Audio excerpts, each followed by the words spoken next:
members of one of our great two political parties, the Democratic Party, are not coming out and condemning mob violence and the attack on federal courts. Why can't we just say, the violence against federal courts has to stop? Great question. Well, as we mentioned earlier, Democrats launched an outright attack on Attorney General Bill Barr as he appeared on Capitol Hill. But Barr defended his federal response to help local enforcement manage the riots in Portland, Oregon. And his question remains unanswered still. When are Democrats going to condemn mob violence? Well, here to talk about that is the former Attorney General in Florida, Pam Bondi. Pam, welcome to the show. Thank you. Good to see you both. Good to see you. And welcome back. Here's the thing. The Democrats are becoming known as the party that doesn't support law and order or law enforcement. But what's more concerning, or at least I think, is that they wear it as a badge of honor. Agree. They are no longer, Sean, in my opinion, the Democrat Party. I firmly believe they're now the Socialist Party, the left-wing extremist, and that's the party that Joe Biden belongs to and embraces. What they did to Bill Barr was despicable. I've prosecuted murderers who were treated so much better in a courtroom than they treated the Attorney General of the United States, who, by the way, is a very honorable man. Pam, it just seems like they were out. We talked to Doug Collins earlier. He said this, but they really wanted these media moments there. But my question is, what is it going to take for them actually to stand up to these mobs? When is it going to hit close enough to home for them to realize that they should be standing up to mobs, that there is a difference between protesters and rioters? They want to lump those together. And sadly, you don't want anything to happen to them or to anyone they know. And that's what scares me. That's probably what it's going to take, sadly. They're going to get voted out of office over this. They all are. But especially the local mayors in the cities are going to get voted out.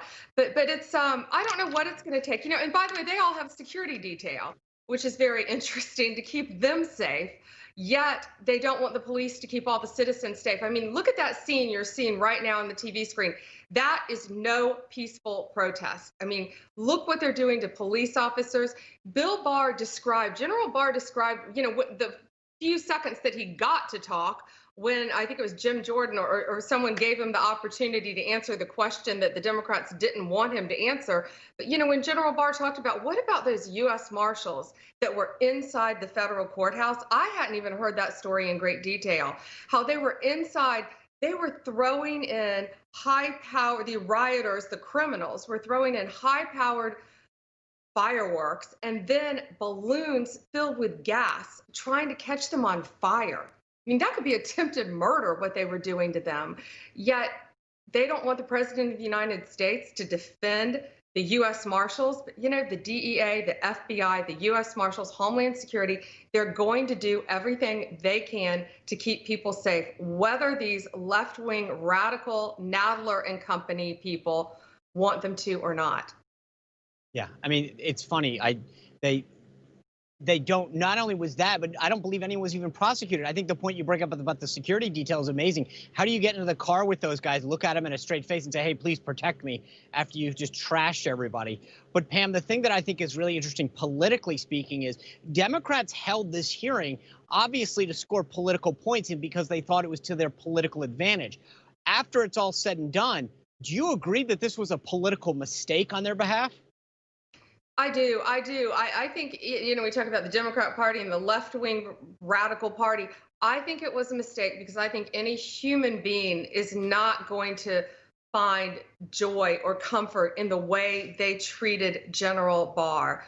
They were unhinged. They were truly unhinged, all of them, screaming at him. And, if they want to hear the truth, let him answer the question. Just like General Barr said, if this is a hearing, shouldn't I be heard?